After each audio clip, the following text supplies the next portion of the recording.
Hello, everybody. My name is Christina Perez, and today I will be doing a summary of Chapter 6 of The Lemon Tree. An overview of Chapter 6. Refugees have now settled into Ramallah.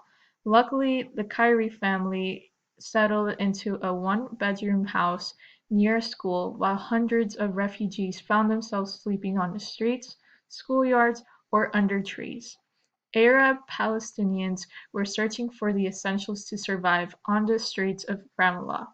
The UN recognized this crisis as a large-scale human disaster.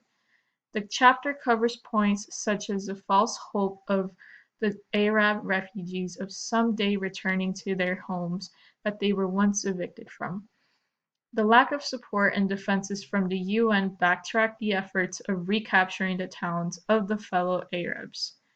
Israel was determined to not surrender the captured towns and did not welcome any refugees back into their homes. Israelis were not willing to engage to develop a plan that would be fair.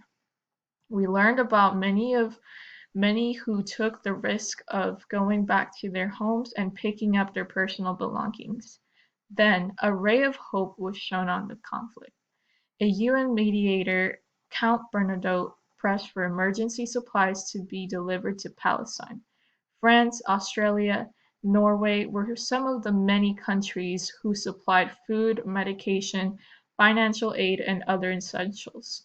This ray of light was lost as Count Bernadotte was seen as a threat by the Israelis when he announced his advocacy and support to allow refugees to return to their homes and to share the land between both groups.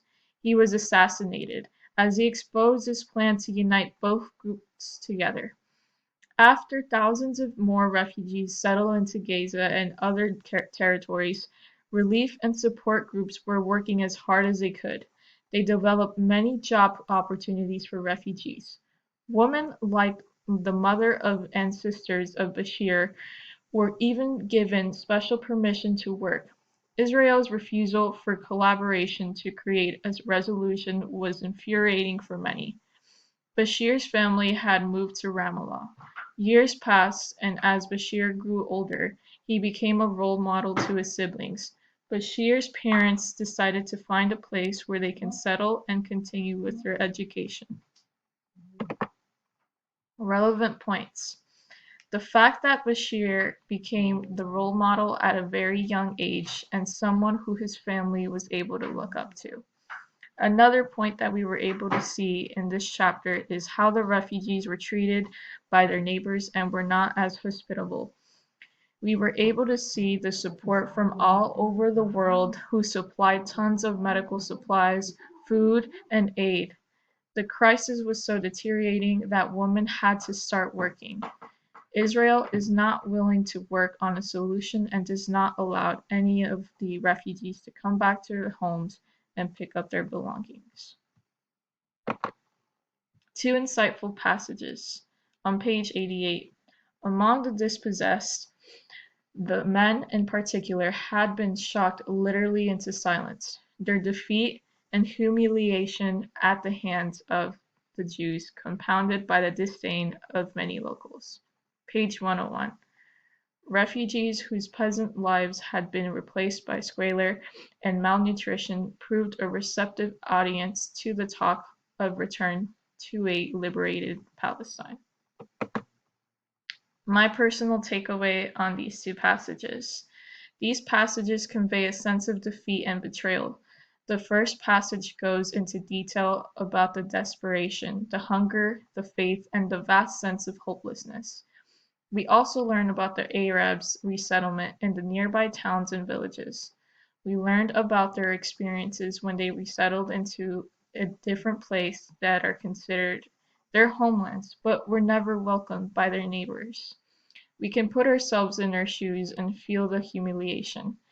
In the second passage, we learn about how many of the refugees close on creating a plan despite their circumstances, of having no secure home, food, or health support. I believe that these passages are so touching because we get to see the hope and faith through their actions despite the circumstances.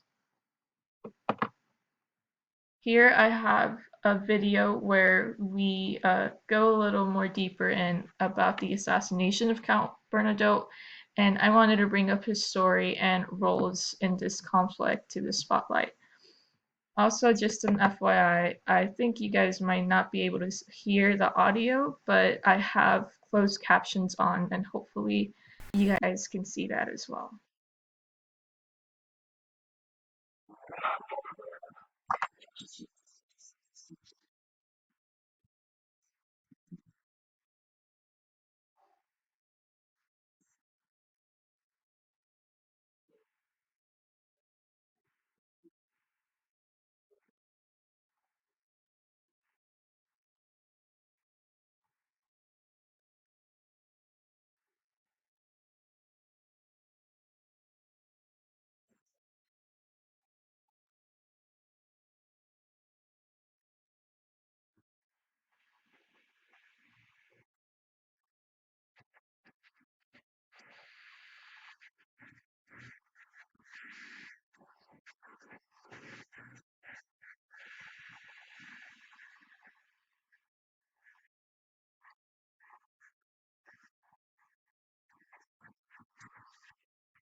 I will provide the link for this video as the closed captions might have been too small to read.